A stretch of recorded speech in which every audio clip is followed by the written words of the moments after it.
4 more compilation videos like the one in this video, type Instagram compilation into the search bar, located on the home page of this page.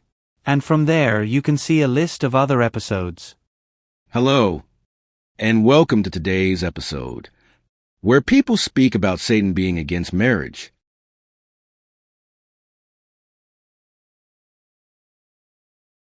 The devil uses the husband to destroy his own marriage.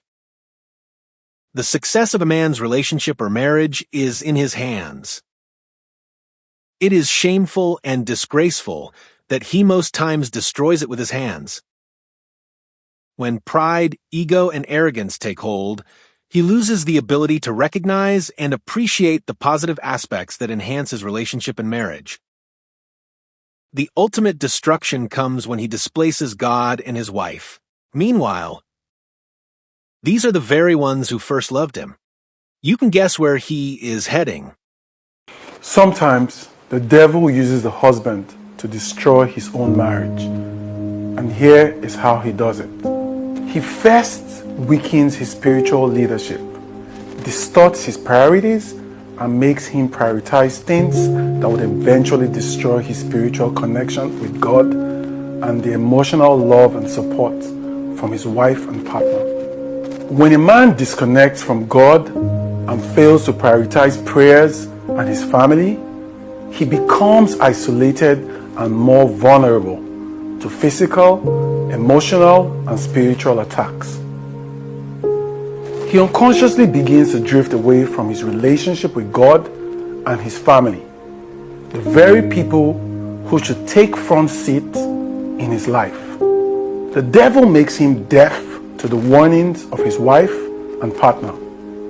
He becomes too busy and too worn out for prayers. He hasn't read his Bible in a very long time. He stops praying with his wife and family. This is the devil keeping him distracted.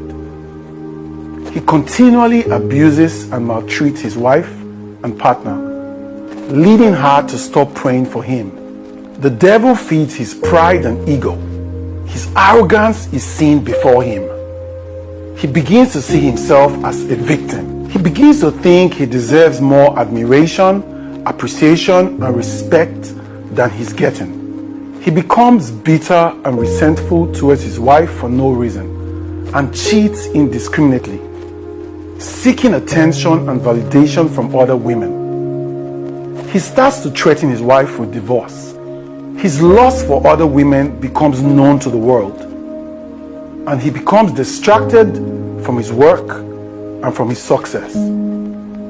From here starts the destruction and isolation from God and the very ones who loved him first. A sad end awaits him if he doesn't retrace his steps. My name is Mr. Revolution, and I hope this helps. The number one way the devil attacks marriages, and most people don't even realize it.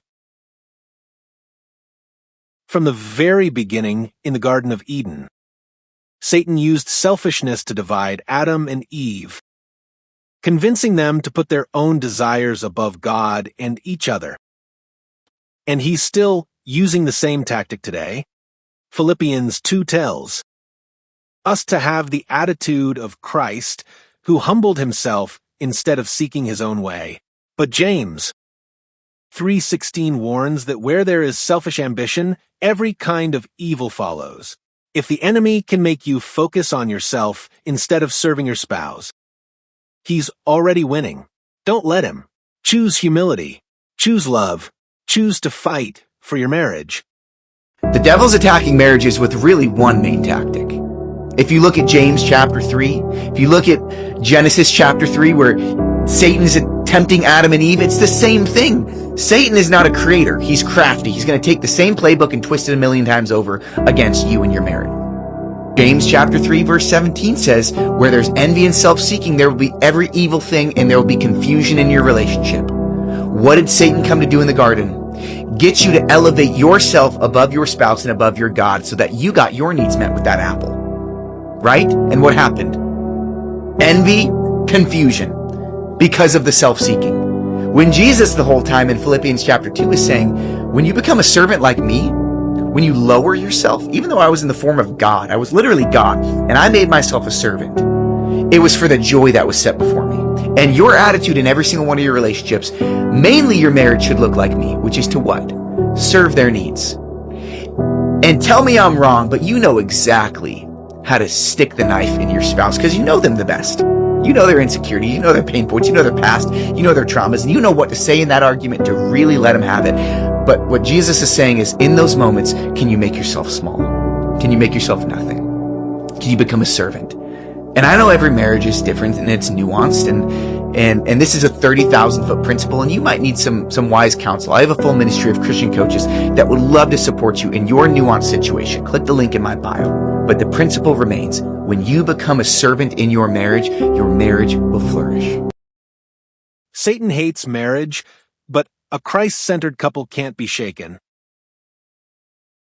You think spiritual warfare is hard now? Oh, in marriage is even worse. Satan hates marriage.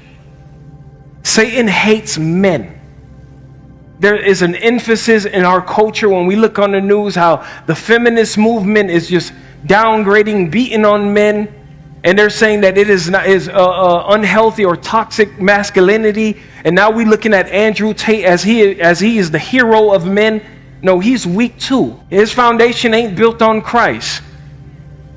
A man that is rooted in Christ is a man that is guaranteed to have victory in his marriage, in a successful marriage, for the glory of Christ.